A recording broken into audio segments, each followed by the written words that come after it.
What's up everyone, and thanks for joining me again this week.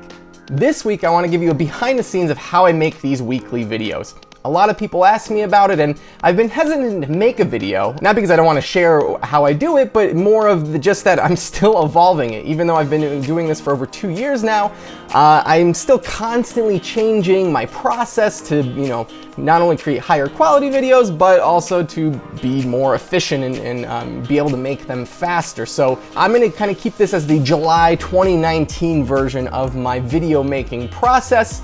And just be aware, right, that this changes if you're watching this at a future date. All right, so the first step I take in making these videos is thinking of topics. When I first started blogging and vlogging, thinking of topics was something difficult, right, because I wasn't used to that process, to always having to come up with different ideas. However, I've created a OneNote notebook, which just basically houses all the different ideas I have that I perpetually add to, and now I have more ideas than I have time to actually, write blog posts and make videos for. So the vast majority of ideas I get are just through my day-to-day work life, right? And it could be I solve some problem, so I want to share how to do it, or I help a coworker do something, and I thought, oh, well, if that's new to them, that's got to be new to someone else too. So a lot of ideas come that way. Another way that I generate ideas is when I'm preparing for a presentation, right? Let's say I want to do a presentation on indexing, so I'll kind of outline my presentation and then realize, okay, here are all the demos that I need to create a good presentation on indexing.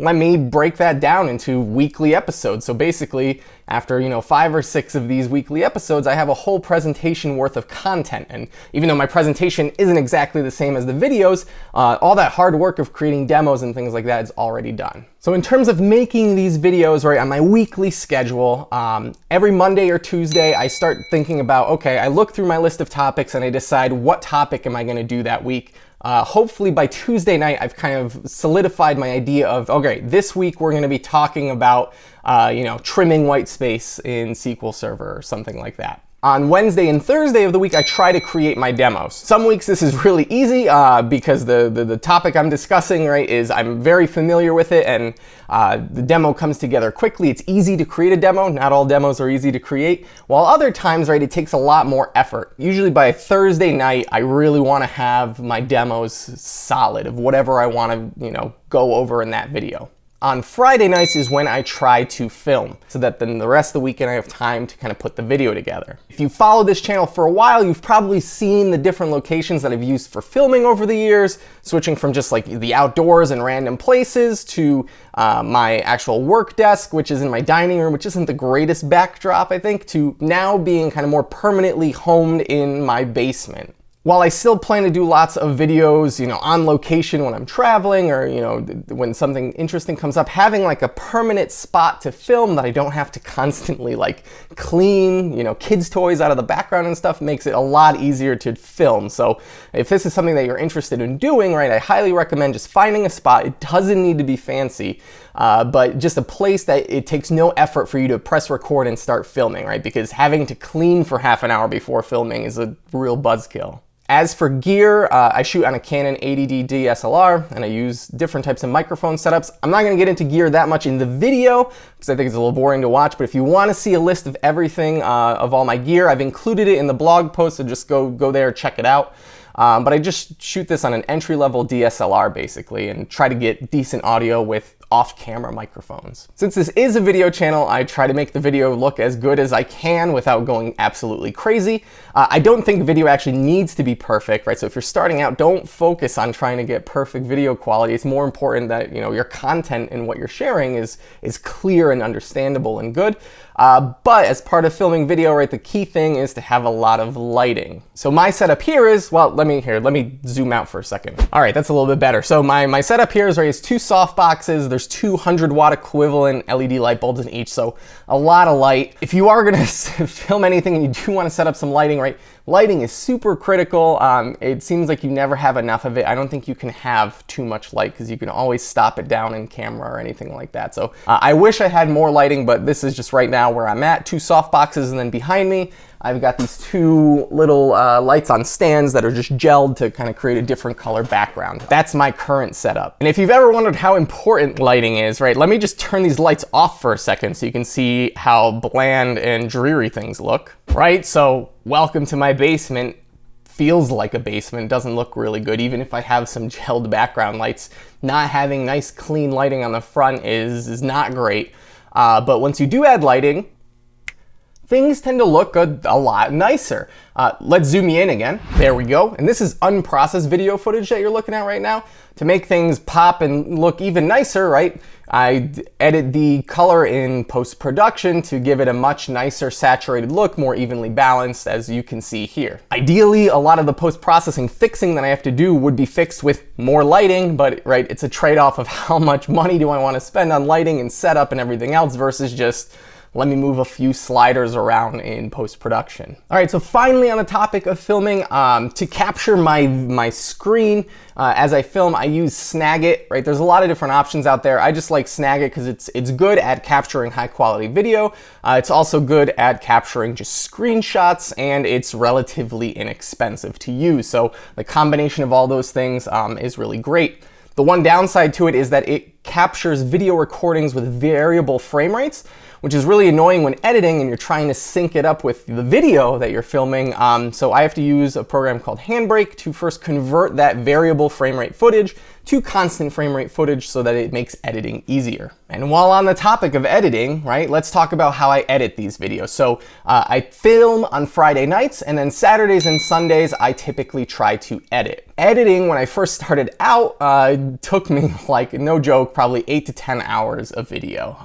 It took a very long time. I didn't know what I was doing. I had to create lots of graphics and figure out, okay, where do I find music? How do I convert those videos to constant frame rates, right? It's just a lot of learning. When you're learning something new, it takes a long time. Today, I've basically gotten the editing part of the video down to about an hour, hour and a half. So the whole process is much, much more efficient. And that's really a lot of the tweaks that I do nowadays, is to make my video editing process more streamlined. So for editing my videos, I use Adobe Premiere. I've been using Adobe Premiere for almost 2 decades now, right? Growing up, my father had a video business, so we always had Premiere around. I think I started on version 5 in the late 90s. And it's a great tool for editing video. My big beef with it nowadays, though, right now it's part of Adobe Creative Cloud, and so in theory, right, you pay for the subscription and you get updates constantly, you know, every month or two.